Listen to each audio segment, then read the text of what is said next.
So Bisila, we're here in your studio at Colford Muse as you prepare for your first solo exhibition in Bordeaux. So exciting. It'll just be nice to hear where you are at present on this sort of clay journey that brought us in conversation.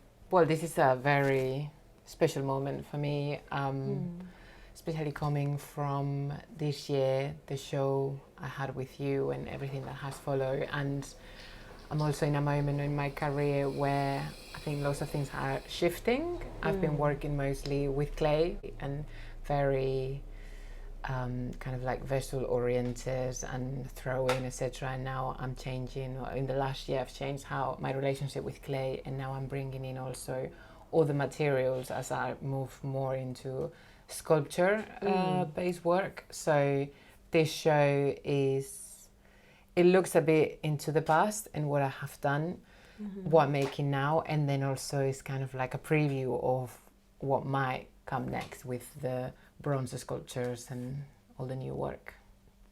And so what do you think sparked this departure from, I guess, just working with clay and into thinking about making with different materials? It all started from a place of play and curiosity and plaster. And as a potter, for me, like I had learned that plaster is kind of like at the service of clay. You know, it's just used to dry your clay, to make molds, but I didn't know all of the possibilities that I actually offer as a material in itself. Clay is this material that to me is very grounding. It's the earth, right? And also the shapes I make are like, in a way, like heavy, and they feel like they have a really strong stance, and it brings me, it makes me feel center, maybe. And plaster, because of the speed at which it changes consistency from liquid to solid, is so fast.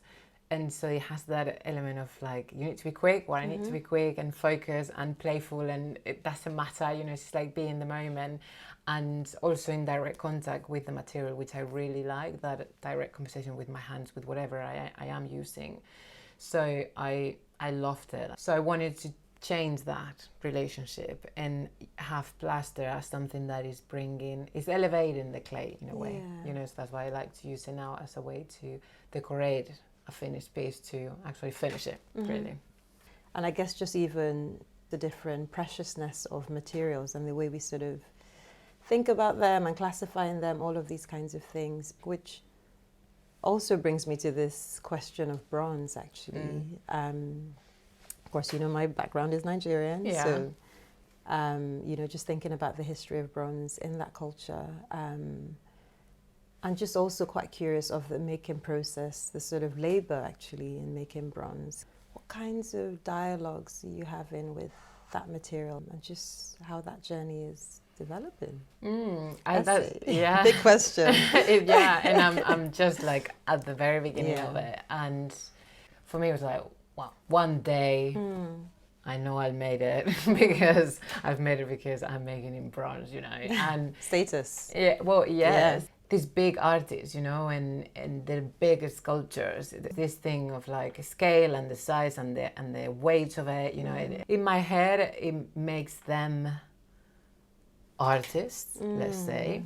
And that's interesting. And I was like, well, one day I would love to see how that process works. And when I was back at college and I was talking about it with the teacher, and he was like, well, if that is what you have in mind, then work with wax. And that is my current love affair, really, after plaster, then it's wax. And it's the same thing about touching it, and it makes it easier to get results, but then also because the hardness is a bit trickier, but it's very immediate. You know, with clay you need like weeks until you see the final thing. And so the material that I am working with in that way is wax, and I'm getting to know wax better, and then I'm having the sculptures casted in a foundry.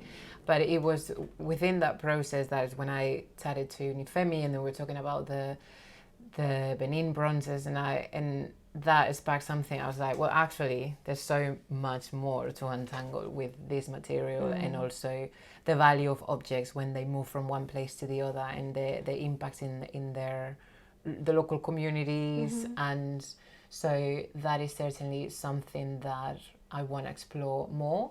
At the moment, I just want to see how a thing in bronze looks like. You know, that's the first step. I want to see if it actually represents me. You know, precisely what we were saying before about this. Maybe it's a very manly thing, and the status and all of it. So I'm yet to see my work, and then I'll see where it takes me. That's exciting. So there's going to be bronzes in this exhibition, clay pieces, clay and plaster pieces. Okay, so it's a real sort of material journey, actually, I think. Yeah. And also, I've done rather different things in the last 5 years. So it's just finding that common thread. And what I've discovered, and also like in conversations with other people that I have been looking at things, and they're like, there's that element of movement. And that's what I've always been into, really, that some dramatism and the change, and that dance, you know, is a dance with me, with the material, but then also what comes out, and it's always me, so there's always something that brings them together. What I'm learning is that what matters is for me to make what I want to make. So true. Yeah, otherwise it's just a rat in a little wheel. Yeah.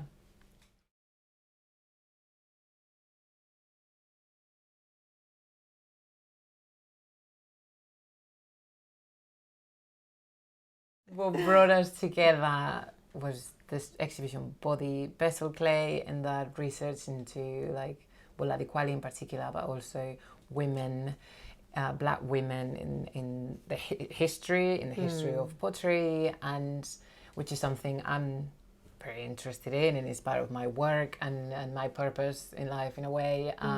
So do you feel like we're actually changing something, you know, like coming from a very patriarchal, racist, Western art world and all of it, like?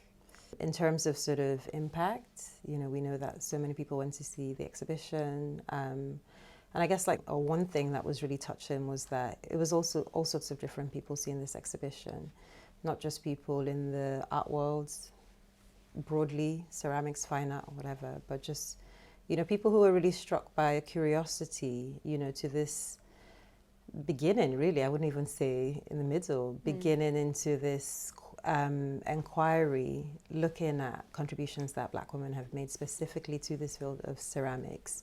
That is definitely like a shift in the right direction, for sure. But it's still sort of, I guess, you know, there's just so many different, like, there's just so many, exactly, and just so many different barriers. That's what I'm looking for, that you're trying to sort of overcome. But it does feel some shifts in thinking around the history of ceramics specifically. I agree. Sure.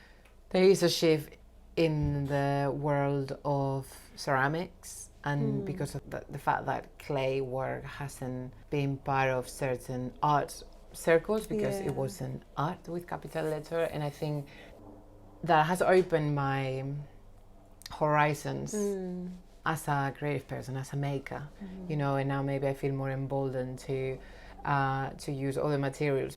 Clay is part of a larger world with all of these other materials, how they interact to each other, and I think that that is also changing.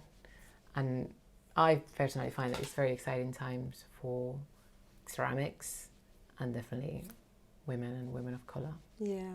What are you hoping audiences who visit your solo exhibition get out of encountering your work for the first time? I hope they can maybe in a way see clay being used in a different way, since I'm kind of trying to blur the lines in between pottery and sculpture, and I hope that is understood, and then also that element of that intimacy in between myself and the material, you know, and what is it that is making people feel, you know, and I hope it makes them want to make something, actually. And Nice. in terms of the more political side of what I make, what I really hope people stop and think, and it's true that, I mean, France is very different from the UK, and I don't know that much also about the conversations that are going on in France. So I hope that maybe this makes people stop and think, you know, and question their own history, the way they've been told certain things, their own relationship with their colonial history. Absolutely. And just spark that,